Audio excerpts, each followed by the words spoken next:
नमस्कार दोस्तों, मेरा नाम है सांत्वना और आज आपके सामने लेकर आई हूँ अपने चैनल ज्ञानोदय में सिद्ध साहित्य से संबंधित महत्वपूर्ण जानकारी। दोस्तों, मैंने आप सभी को जो आदिकाल की पृष्ठभूमि थी उसके बारे में बताया था। इसके बाद आदिकालीन प्रवृत्तियाँ जो हैं वो हमें पढ़नी थी। लेकिन अगर आप सिद्ध साहित्य, नाथ साहित्य और रासो साहित्य तीनों के बारे में अगर पढ़ लेंगे एक एक करके, तो आपको खुद ही समझ में आ जाएगा कि आदिकालीन प्रवृत्तियाँ कैसी थी। ठीक है, तो आदिकालीन प्रवृत्तियाँ मैं आपको लास्ट में सिर्फ 5 मिनट के वीडियो दूंगी, उसमें कंप्लीट करवाऊंगी। लेकिन आप ये तीनों साहित्य पहले समझ लीजिए, क्योंकि इन्हीं तीनों का जो मिलाकर जो निष्कर्ष निकलेगा वही आदिकाल की प्रवृत्तियों में आप उसको सम्मिलित कर सकते हैं। तो बात करते हैं सिद्ध साहित्य की। तो सिद्ध साहित्य जो है वो 8वीं शताब्दी के आसपास का माना जाता है। आपको मालूम है कि आदिकाल जो सिद्ध, नाथ, जैन और रासो साहित्य 4 पार्ट्स में, अगर हम इसके साहित्य को देखें तो 4 पार्ट्स में इसको डिवाइड कर सकते हैं, इसके वर्गीकरण कर सकते हैं। अगर बात करें सिद्ध साहित्य की पृष्ठभूमि की, सिद्ध साहित्य कहाँ से आया, सिद्ध साहित्य कैसे जो है सिद्ध साहित्य किस तरह से लिखा गया, ठीक है, तो इसकी पृष्ठभूमि के बारे में अगर विचार करें तो देखिए, गौतम बुद्ध का जब निर्माण हुआ था 483 ईस्वी पूर्व में, तो जब गौतम बुद्ध का तो निर्माण हो ही गया, लेकिन उनका जो धर्म था, बौद्ध धर्म, उसका प्रचार और प्रसार जो है वो लगातार होता रहा। ठीक है, लेकिन जब ईसा की प्रथम शताब्दी आई तो उस समय हीनयान और महायान 2 भागों में बट गया। क्या बट गया? जो हमारा बौद्ध धर्म था वो 2 भागों में बट गया। ठीक है, तो 2 भागों में बट गया। बौद्ध धर्म का जो उदय हुआ था, तो उस समय क्या हुआ कि वैदिक कर्मकांड और जटिलता, वैदिक कर्मकांड उस समय हुआ करते थे। आपको मालूम है उत्तर वैदिक काल भी उससे पीछे आया था। ठीक है, तो उत्तर वैदिक काल के जो कर्मकांड वगैरह हुआ करते थे, उसकी जटिलता और बलि वगैरह चढ़ाई जाती थी, तो वो कहीं ना कहीं उसका असर जो है वो बौद्ध धर्म पर पड़ने लगा। ठीक है, फिर क्या हुआ कि बौद्ध धर्म का प्रचार और प्रसार तो चल ही रहा था, और भारत में ही नहीं, विदेशों में भी इसने अपनी कीर्ति पताका फहराई थी। लेकिन हम क्या देखते हैं कि ईसा की प्रथम शताब्दी, ठीक है, ईसा की प्रथम शताब्दी में ये हीनयान और महायान 2 पार्ट्स में डिवाइड हो गया। ठीक है, अब ये हीनयान और महायान 2 भागों में बट गया, और आपको मालूम है कि जब कोई भी धर्म बटने लगता है तब वो विकृत हो जाता है। ठीक है, तो जब 2 भागों में बट गया हीनयान और महायान, तो क्या हुआ कि जो महायान के जो लोग थे वो हीनयान को हीन दृष्टि से देखा करते थे। ठीक है, क्या हुआ कि महायान संप्रदाय वालों द्वारा हीनयान को हीनता बोधक व्यंग्यात्मक रूप से देखा जाता था। महायान वाले अपने आप को सर्वश्रेष्ठ समझते थे। और इसी समय क्या हुआ कि आपको मालूम है चंद्रगुप्त मौर्य वगैरह सब इसी टाइम के थे। तो ये सब बड़े हिंदू धर्मनिष्ठ लोग थे। तो हिंदू धर्मनिष्ठ गुप्त नरेश आए उसी समय। कुमारेल भट्ट और शंकराचार्य ये सब भी अपने अपने धर्मों को लेकर के अपना प्रचार करने लगे। ठीक है, तो इन सब का असर भी बौद्ध धर्म पर पड़ा। तो क्या हुआ कि ये गुप्त नरेश जो आए, इनकी हिंदू धर्मनिष्ठता से क्या हुआ कि बौद्ध धर्म के विस्तार को थोड़ा आघात पहुंचा। उधर शंकराचार्य कुमारेल भट्ट ने इसकी नींव हिला दी। ठीक है, बौद्ध धर्म की। तो इस तरह से देखा जाए तो बौद्ध धर्म जो है भारत को छोड़कर तिब्बत, नेपाल और बंगाल में शरण लेने लगा। ठीक है, तो इधर शंकराचार्य जो है वो शंकराचार्य का शैव मत उस समय जो है वो जोरों पर था। तो जब शंकराचार्य का जो शैव मत के बारे में बौद्ध धर्म वालों को पता चला, तो उन्होंने क्या किया, शैव मत से प्रभावित होकर जो बौद्ध धर्म था उसने तंत्र, मंत्र और अविचार वगैरह का जो माध्यम था, विचार का माध्यम, उससे जनता को विमुक्त करना शुरू कर दिया। ठीक है, मतलब गलत चीज़ का सहारा लिया और फिर तंत्र मंत्र से जनता को विमुक्त करने लगे। ठीक है, इसमें उन्होंने समाधि, तंत्र मंत्र, डाकिनी, शाकिनी, भैरवी चक्र, मध्य, मैथुन, ये सब चीज़ें इनमें उलझा करके जो है इस धर्म को रख दिया। तो मतलब बौद्ध धर्म में जो बातें कही गई थी उसको उन्होंने अलग तरीके से उसको टर्न कर दिया। ठीक है, और एक चीज़ जो निकल कर आई लास्ट में वो है मैं ही बुद्ध हूँ। ठीक है, तो मैं ही बुद्ध हूँ, ये मंत्र जो है वो बन गया किनका?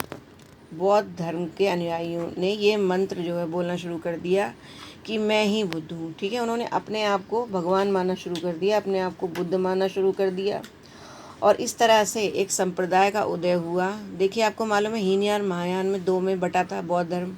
उसके बाद महायान जो वो मंत्रयान में परिणित हो गया और मंत्रयान फिर से बटा वज्रयान और सहजयान में।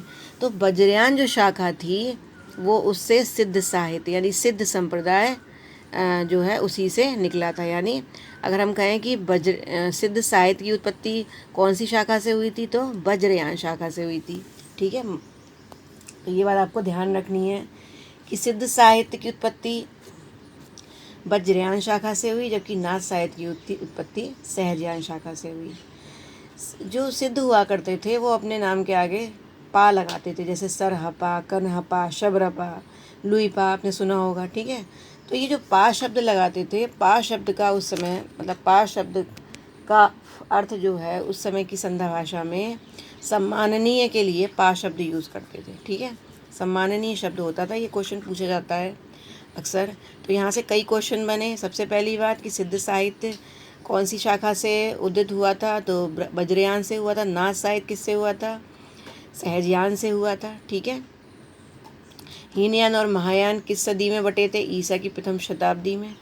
और किस धर्म के प्रचार के साथ साथ सिद्ध जो है किस धर्म से ये मतलब एक तरीके से किस धर्म से ये परिणित होकर के आया था, जो सिद्ध साहित्य था वो बौद्ध धर्म। ठीक है, उसके बाद जो इसकी भाषा थी वो संध्या भाषा थी और इसको अर्धमागधी अपभ्रंश से इसकी उत्पत्ति हुई है। और दोस्तों इसे संध्या भाषा इसलिए बोलते हैं क्योंकि ये हिंदी और अपभ्रंश के बीच में संधि करती थी। ठीक है, दोनों के बीच में संधि करने वाली भाषा थी, इसीलिए इसको संध्या भाषा नाम दिया गया। अगर बात करें सामान्य प्रवृत्तियों की, ठीक है, सिद्ध साहित्य की सामान्य प्रवृत्तियाँ कौन कौन सी थी, तो सबसे पहले देखा जाए तो ये वेद सम्मत तथा ब्राह्मण धर्म की अवहेलना करता था। आपको मालूम है सिद्ध साहित्य जो है वो बौद्ध धर्म से कहीं ना कहीं परिणित हुआ था। तो उस समय जो वैदिक धर्म की जो बातें हुआ करती थी, तो वेद सम्मत बातें यानी वेदों में लिखी हुई जो बातें थी और ब्राह्मण धर्म इसकी वो अवहेलना करते थे जो सिद्ध लोग थे। ठीक है, इसके अलावा तांत्रिक तत्वों का समावेश होता था। सिद्ध साहित्य में तांत्रिक तत्वों का समावेश था। ठीक है, यानी तंत्र मंत्र में ज़्यादा विश्वास रखते थे। इसके अलावा जो सबसे इम्पॉर्टेंट है और ये बहुत पूछे जाते हैं, ये आपको एक तरीके से याद करने पड़ेंगे, इसको समझना थोड़ा कठिन है। ये जो योग शिक्षा देते हैं उनको इन सब चीज़ों के बारे में ज़्यादा नॉलेज होती है, फिर भी मैं आपको बताऊंगी। देखिए, पंच मकार हुआ करते थे, लुईपा ने दिए थे सिद्ध साहित्य में। पहला मध्य, दूसरा मास, तीसरा मत्स्य, चौथा मुद्रा और पांचवा मैथुन। तो मध्य को वो क्या कहते थे, मध्य का मतलब हुआ करता था सहस्त्र दल से प्रभावित होने वाली सुधा। अब ये सहस्त्र दल क्या होता है, ये सहस्त्र दल जो है हमारी शरीर का, हमारी अंतरात्मा का एक भाग होता है। ठीक है, जब हम चेतना की स्थिति में होते हैं तब ये जो इससे सुधा निकलती है। इससे निकलने का मतलब ये होता है कि हम मोक्ष की स्थिति को प्राप्त करने वाले होते हैं। तो इसको उन्होंने मध्य कहा। ठीक है, मास को उन्होंने कहा ज्ञान से पाप हनन की प्रक्रिया। यानी अगर हम ज्ञानी पुरुष बने यानी ज़्यादा से ज़्यादा ज्ञान लेंगे तो हमारा पाप खुद ही हनन हो जाएगा, यानी पाप खुद ही मिट जाएगा। इसके बाद आता है मत्स्य। मत्स्य का मतलब है इड़ा पिंगला, गंगा यमुना में प्रवाहित श्वास। ये श्वास की स्थिति होती है, ये योग करने वाले व्यक्ति जो हैं बहुत अच्छे से जानते हैं। तो इसको मत्स्य इन्होंने जो है बताया। इसका अर्थ आप समझ लीजिए, क्योंकि कभी कभी इसका अर्थ डायरेक्ट पूछ लिए जाते हैं एग्ज़ाम में, अगर एग्ज़ाम टफ होता है तो। मुद्रा का मतलब उन्होंने बताया असत्य का त्याग, जबकि मैथुन का मतलब बताया उन्होंने सहस्रार में शिव तथा कुंडलिनी का योग। ठीक है, यानी शिव जो है उन्होंने शिव का अर्थ उन्होंने पुरुष से लिया, जबकि कुंडलिनी शक्ति का अर्थ जो है उन्होंने एक स्त्री से लिया। तो इन दोनों के मिलन को, इन दोनों के योग को मैथुन शब्द दिया। तो ये पांचों चीज़ें जो बताई थी ये पंच मकार में बताई थी। उसके बाद फिर चौथा जो है योग साधना तथा काया साधना पर जोर दिया था। ठीक है, योग साधना और काया साधना पर जोर दिया सिद्धों ने। ठीक है, इसके अलावा सामाजिक कुरीतियों, जाति पाति भेद, वर्ण भेद की निंदा, वैदिक देवी देवताओं के प्रति अनास्था तथा पंडितों के आडंबर का खंडन। उन्होंने सामाजिक कुरीतियों, जाति पाति भेद वगैरह, ये सब जितनी जाति पाति को वो लोग नहीं मानते थे, और जो हमारे देवी देवता हुए थे वैदिक धर्म में जो जो बातें लिखी थी देवी देवताओं के प्रति, तो उसमें वो अनास्था रखते थे, पंडितों के आडंबर को नहीं मानते थे, उसका खंडन करते थे। और इसके अलावा वो गुह साधना द्वारा सिद्धि प्राप्ति तथा तंत्र और चमत्कार प्रदर्शन में विश्वास रखते थे। गुह साधन का मतलब होता साधना का मतलब होता है गहरी साधना, ठीक है। तो वो गहरी साधना करके जो है सिद्धि प्राप्ति किया करते थे और चमत्कार दिखाया करते थे, ठीक है। जनता को विमुग्ध किया करते थे। इसके अलावा संध्या भाषा का बाहुल्य था। संध्या भाषा के बारे में आपको ऑलरेडी बता चुकी हूँ। शैली जो थी इनकी लिखने की वो मुक्तक शैली थी, ठीक है। इन्होंने प्रबंध बहुत कम लिखा है, ना के बराबर, मुक्तक शैली में ही लिखा है जो भी लिखा है। शून्य समाधि तथा सहज समाधि का वर्णन इन्होंने किया है। ये कबीर ने भी किया है इसका वर्णन। अगर क्वेश्चन आपसे ये पूछा जाता है कि कबीर की जो उलटवासी शैली यानी कबीर का जो साहित्य था वो किससे प्रभावित है, तो आप सिद्ध साहित्य नहीं बोलेंगे, आप क्या बोलेंगे, नाथ साहित्य, क्योंकि नाथ साहित्य से ज़्यादा प्रभावित था। लेकिन ये बात सच है कि जो उलटवासी शैली है वो सिद्धों में भी मिलती है और नाथों में भी मिलती है, ठीक है। लेकिन कबीर जो है वो नाथों से ज़्यादा प्रभावित थे। इसके बाद सहज समाधि के बारे में इन्होंने बताया है। सहज समाधि के बारे में इन्होंने क्या बताया है, इन्होंने कहा है कि सहज समाधि के अंतर्गत चंद्रमा जो है वो प्रज्ञा है और सूर्य जो है उसका उपाय है, ठीक है। यानी चंद्रमा को उन्होंने इच्छा से प्रकट किया, जबकि सूर्य जो है उस इच्छा को नष्ट करने का उपाय है, कि हमारी जो इच्छाएं होती हैं उसको कैसे हम नष्ट करेंगे, तो उसका उपाय क्या बताया है, जो है सूर्य, ठीक है। तो ये इन्होंने सहज समाधि के अंतर्गत बताया। इसके अलावा ये एक छोटी सी बात, ये आप सभी को पता होगी, फिर भी मैं बता देती हूँ कि 84 सिद्ध थे, ठीक है। सिद्ध कितने थे, 84, और नाथ जो थे वो 9 थे। तो 84 सिद्ध हुआ करते थे। इसमें केवल 21 की रचनाएं जो हैं वो उपलब्ध हैं। बाकी की रचना, ये क्वेश्चन भी कभी कभी पूछ लिया जाता है कि कितने सिद्धों की रचनाएं जो उपलब्ध हुई हैं। और इसके अलावा जो छंद थे उस समय प्रयोग होने वाले वो थे दोहा, चौपाई और चर्या गीत। चर्या गीत आपको पता ही है, ये कन्हपा ने शबरपा ने लिखा है, ठीक है। दोहा चौपाई को मिला करके जो लिखा जाता था एक छंद, उसको कड़वक कहा गया, ठीक है। कड़वक जो है वो सरहपा ने दिया था सबसे पहले। ये क्वेश्चन भी बहुत पूछा जाता है। इसके अलावा दोस्तों जो 84 सिद्ध थे उसमें से 21 की रचनाएं उपलब्ध हैं।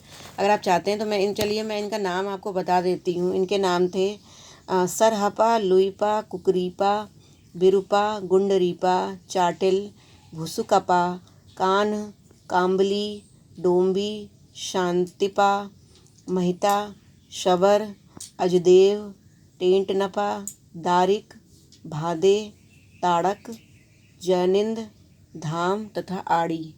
ये कुछ नाम हैं जो मैंने आपको बताए हैं। ये बहुत कम जगह आपको मिलेंगे, मतलब बुक्स में भी नहीं मिलते हैं ये, लेकिन मैंने आपको कुछ नाम बताए हैं। 21 जो उपलब्ध हैं, जो 21 सिद्धों की जो रचनाएं उपलब्ध हैं, तो उन 21 के मैंने नाम आपको बताए हैं। और बाकी जो है अगर देखा जाए तो देखिए, सिद्ध साहित्य जो है वो, अगर हम लिटरेचर की बात करें हिंदी साहित्य की, तो सिद्ध साहित्य की रचनाएं बहुत ही कम होती हैं। जैसे एक सरहपा, एक शबरपा और एक डोम्बिपा, ठीक है, ज़्यादा से ज़्यादा लुईपा, ये 4 ज़्यादा पूछे जाते हैं। तो इसलिए मैं आपको सिद्ध साहित्य के लिए एक छोटा सा वीडियो मैं क्या बनाऊंगी, लेकिन मैं आपको सिद्ध और नाथ साहित्य दोनों एक साथ ही कंप्लीट जो है रचनाएं, रचनाकाल और कवि, इन सब के बारे में मैं आपको एक वीडियो में बता दूंगी, ठीक है। तो आज मैंने कुछ इम्पॉर्टेंट चीज़ें आपको बताई हैं, और जो रचनाकार और रचनाएं वगैरह हैं ये मैं बाद में आपको दूसरे वीडियो में कंप्लीट करवाऊंगी। तो आज मैंने आपको सिद्ध साहित्य से रिलेटेड बातें बताई। अब अगला जो हमारा टारगेट होगा वो होगा नाथ साहित्य। तो कल मैं नेक्स्ट वीडियो में आपको नाथ साहित्य के विषय में बताऊंगी। और आप सभी लोग मेरे चैनल को सब्सक्राइब कर लीजिए। अगर आपको कोई भी प्रॉब्लम है तो मुझे कमेंट ज़रूर कीजिए, आपका कमेंट ही मेरा मोटिवेशन है। और अगर कहीं कुछ समझ नहीं आ रहा है तो ज़रूर कमेंट करके बताइए। इसके अलावा अपने घर में सुरक्षित रहिए, कहीं जाइए मत, अपने हाथों को बार बार धोते रहिए। और ये जो कोरोना की बीमारी है, महामारी है, इससे बचने में पूरे देश का, पूरे विश्व का जो है योगदान दीजिए। तो फिर मिलती हूँ नेक्स्ट वीडियो में। नमस्कार।